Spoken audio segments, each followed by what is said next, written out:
Jawahar Navodaya Vidyalaya entrance exam class 9 के जो form है वो आपके सितंबर के लास्ट मंथ या फिर अक्टूबर के फर्स्ट वीक में आ जाएंगे। लेकिन उससे पहले तो जानना ये जरूरी है कि हम आखिर जवाहर नवोदय विद्यालय की तैयारी कर कैसे सकते हैं, क्लास 9th की हमें तैयारी कैसे करनी है, हमें स्ट्रेटेजी क्या बनानी है। आज के वीडियो में हम लोग इसी के बारे में बात करेंगे।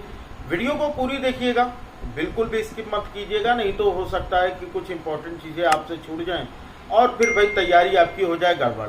मैं हूं श्रवण शर्मा, आप देख रहे हो एसजी कॉन्सेप्ट। चलो फिर वीडियो शुरू करते हैं। और मेरे सुरवीरों कैसे हो? तो भाई आज की जो वीडियो है ना, इसमें हम लोग केवल यही बारे में बात करेंगे कि किस तरह से हम जवाहर नवोदय विद्यालय की तैयारी करें।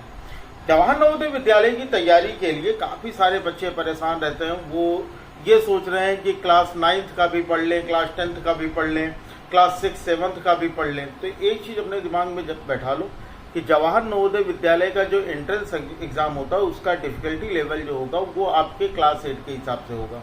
जैसा कि आपको पता है कि आपके एग्जाम में 4 सब्जेक्ट होते हैं, मैथ्स, साइंस, इंग्लिश और हिंदी।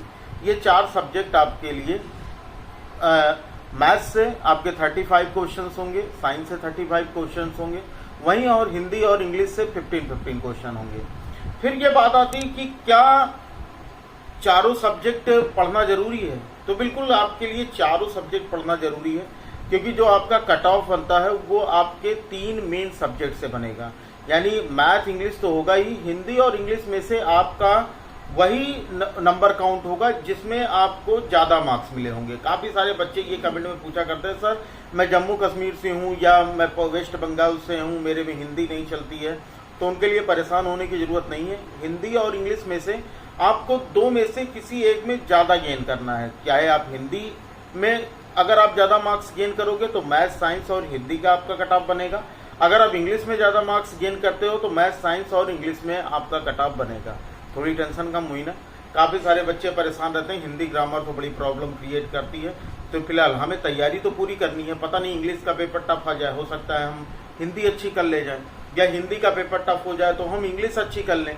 तो इसलिए हमको दोनों चीज़ें तैयार करनी है। ऐसा आप दिमाग में न रख लेना कि आज से मैं केवल इंग्लिश पढ़ूंगा, या हिंदी मीडियम के जो बच्चे होंगे वो सोच लेंगे कि मैं आज से केवल हिंदी पढ़ूंगा। देखो मेन चीज़, चलो एक टेंशन तो खत्म हुई कि यानी हमको 2 में से किसी एक में ही ज़्यादा मार्क लेके आने हैं।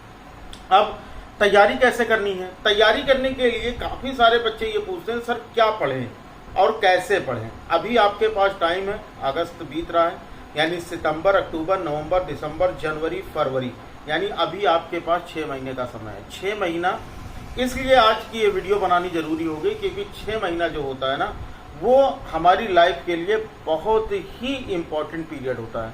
6 महीने में आप क्या नहीं कर सकते हो? 6 महीने में अगर आप चाहो तो आप बड़ा से बड़ा एग्जाम क्वालिफाई कर सकते हो।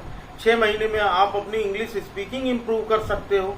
6 महीने में आप अपनी बॉडी बिल्डिंग कर सकते हो। 6 महीने में आप अपनी राइटिंग सुधार सकते हो।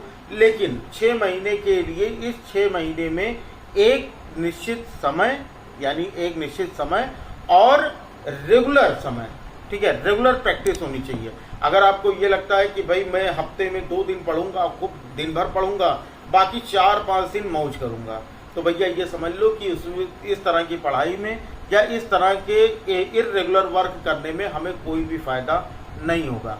अगर आपको तैयारी करनी है तो आप तैयारी कैसे करोगे? मैंने आपको पहले भी बता रखा है कि आप अपनी स्कूल की पढ़ाई के साथ हम नवोदय विद्यालय की तैयारी कैसे कर सकते हो। लिंक डिस्क्रिप्शन में मिल जाएगा, जाकर के वो वीडियो देख लीजिएगा। फिलहाल अभी मैं आपको ये बताना चाहता हूँ कि अगर आपके पास ये 4 सब्जेक्ट हैं, इन 4 सब्जेक्ट को आप 6 मंथ में डिवाइड कीजिए। हाँ, फिर एक बात आती है कि सर जो डिलीट हो गए सिलेबस, क्या उनको भी पढ़ना है? बिल्कुल पढ़ना है, क्योंकि वो आपके एकेडमिक से डिलीट हुए हैं, ना कि आपके नॉलेज से और आपके कॉम्पिटिटिव एग्जाम से। तो वो चीज़ें आपको जो डिलीट हो चुकी हैं उनको भी पढ़ना है, आप उनको भी पढ़ लीजिए। उनसे रिलेटेड, जैसे आपने साइंस आज उठाया, आज मान लो कि आज आपने शुरुआत की और साइंस आपने शुरू किया, तो साइंस का पहले तो अपनी एनसीईआरटी बुक या स्कूल की जो बुक है उसको पहला चैप्टर उठाओ, पूरी रीडिंग लगा लो। केवल रीडिंग लगाना, ठीक है, समझना नहीं है, रटना नहीं है कुछ, केवल रीडिंग लगा लेना बस। उसके बाद दूसरा काम क्या करोगे? दूसरा काम, अगर आपके पास कोई जवाहर नवोदय विद्यालय की या सैनिक स्कूल की या कोई आपके पास रेफरेंस बुक है, उससे आप रीडिंग लगा लेना। अब रीडिंग लगाने के बाद अब आ जाना जो भी आपके पास एमसीक्यूज वाली बुक है, जो भी वस्तुनिष्ठ व विकल्पीय प्रश्न वाले जो भी आपके पास पुस्तक हो, बुक हो, चाहे अरिहंत की हो, अग्रवाल की हो, किसी भी पब्लिकेशन की, उपकार की, आप उनके क्वेश्चन सॉल्व करो। अब क्वेश्चन सॉल्व करने में आपको ये दिखेगा, जैसे अगर आप मान लीजिए कि 20 क्वेश्चन है उस चैप्टर के, तो आपको 8 से 10 क्वेश्चन केवल रीडिंग लगाने से ही आपके 8 से 10 क्वेश्चन सॉल्व हो जाएंगे। अब वो जो 10 क्वेश्चन आपको नहीं समझ में आ रहा है, इसका मतलब कि या तो आपने वो चैप्टर ईमानदारी से नहीं पढ़ा, या तो आपको वो चीजें समझ में नहीं आई। केवल रीडिंग लगा लेने से बहुत सी चीजें समझ में आ जाती हैं। फिर क्या करोगे, उन 10 क्वेश्चन को इंप्रूव करने के लिए आप फिर से अपनी एनसीईआरटी पढ़ोगे, फिर से अपनी रेफरेंस बुक पढ़ोगे, फिर से एमसीक्यू सॉल्व करोगे, और देखोगे हर एक चैप्टर कम से कम 2 से 3 बार अगर आप पढ़ लोगे ना, तो नवोदय क्या आईएएस पीसीएस के एग्जाम में भी उनकी ऐसी कोई मतलब ऐसा कोई क्वेश्चन ही नहीं कि वो बना सकते जो आपको ना आता हो। एक बार करके तो देखो, पढ़ाई में इस तरह की पढ़ाई बोरिंग भी नहीं लगती, क्योंकि आपको केवल रीडिंग लगानी है, मतलब आपको दिमाग भी नहीं यूज करना है, केवल आपको रीडिंग लगा लेनी है। ये हो गई साइंस पढ़ने का तरीका। फिर आप आते हैं मैथ्स पे। मैथ्स कैसे पढ़ने हैं? मैथ्स में बहुत सारे बच्चे कहते हैं सर मैथ्स में तो हमको बहुत डर लगता है और मैथ मुझे समझ में नहीं आती। मैथ समझोगे कैसे? जैसे मैथ का एक चैप्टर है, तो मैथ के जो चैप्टर्स होते हैं ना, उनमें जो क्वेश्चंस होते हैं वो क्वेश्चन को कैटेगराइज करो। कैटेगराइज का मतलब क्या होता है कि कौन कौन से क्वेश्चन है जिनको लगाने का पैटर्न सेम है।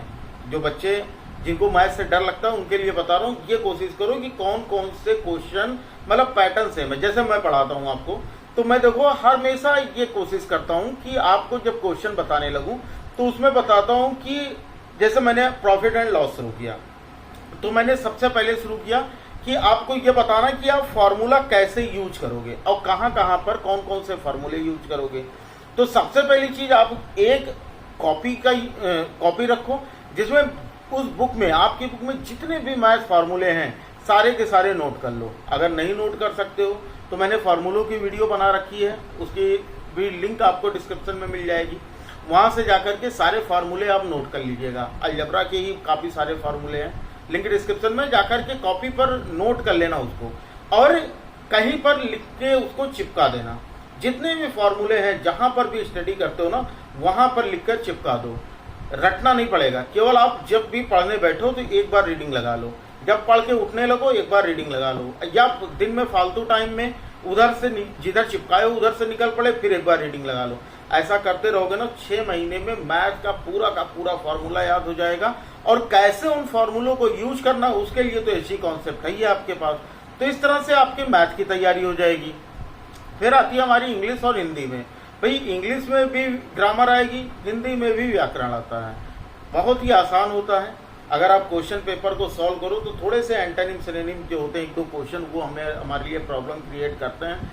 बाकी चीजें जो होती हैं जैसे क्लोज टेस्ट हो गया या आपका पैसेज हो गया, आप ये आसानी से कर सकते हो। क्लोज टेस्ट कैसे कर सकते हो ये भी मैंने आपको पढ़ा रखा है। फिर भी अगर आपको प्रॉब्लम होगी तो अभी तो हमने तैयारी शुरू की है, तो जो बच्चे नए आ रहे हैं वो न सोचे कि उनकी तैयारी छूट चुकी है।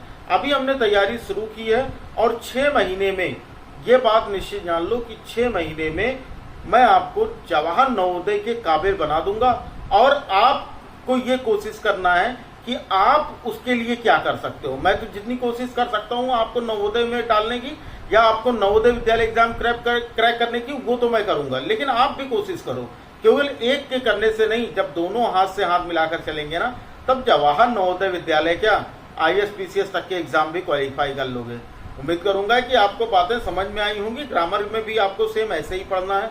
आपके स्कूल में जो इंग्लिश मीडियम के स्टूडेंट्स हैं सीबीएसई वाले, उनके स्कूल में ग्रामर में ज़्यादा जोर नहीं दिया जाता, जबकि यूपी बोर्ड या हिंदी मीडियम के जो भी स्टूडेंट्स हैं वो ग्रामर पर भी थोड़ा वर्कआउट करते हैं। तो फिलहाल ग्रामर के लिए भी परेशान ना होना, सारी चीज़ें आपको इसी चैनल पर मिल जाएंगी। चैनल को सब्सक्राइब कर बेल आइकन को प्रेस कर लेना बस, बाकी और कुछ नहीं करना है, कोई फीस पेमेंट नहीं करनी है।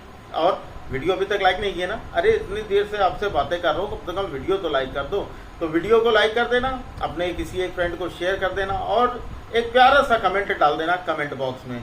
चलो फिर बच्चा लोग पढ़ते रहो, और मिलते हैं फिर अगली क्लास में। और कोई भी प्रॉब्लम होगी वो भी कमेंट बॉक्स में डाल देना, बिल्कुल बेझिझक। व्हाट्सएप और टेलीग्राम का लिंक भी डिस्क्रिप्शन में दिया गया है, आप चाहो तो ज्वाइन कर सकते हो। वहाँ पर कमेंट तो नहीं कर सकते हो, लेकिन आप मुझे पर्सनली कमेंट कर सकते हो। उस ग्रुप में जो भी इंफॉर्मेशन होता है, हर टाइम वीडियो बनाना पॉसिबल नहीं होता। तो अगर कोई लेटेस्ट अपडेट जवाहर नवोदय विद्यालय या सैनिक स्कूल की तरफ से आती है या मेरी तरफ से क्लास के रिकॉर्डिंग कोई अपडेट होती है तो मैं उस ग्रुप में शेयर कर देता हूँ। तो आप केवल ज्वाइन कर लो, उसका भी कोई पैसा नहीं लगता। और ज्वाइन करने में वहाँ पे चैट वगैरह नहीं होती, तो डिस्टर्बेंस भी नहीं होगा। तो जाकर सभी लोग ग्रुप को ज्वाइन कर लो, ठीक है। चलो फिर बच्चा लोग पढ़ते रहो, मिलते हैं फिर अगली क्लास में। तब तक लिए जय हिंद, वंदे मातरम, जय श्री राम, राधे राधे।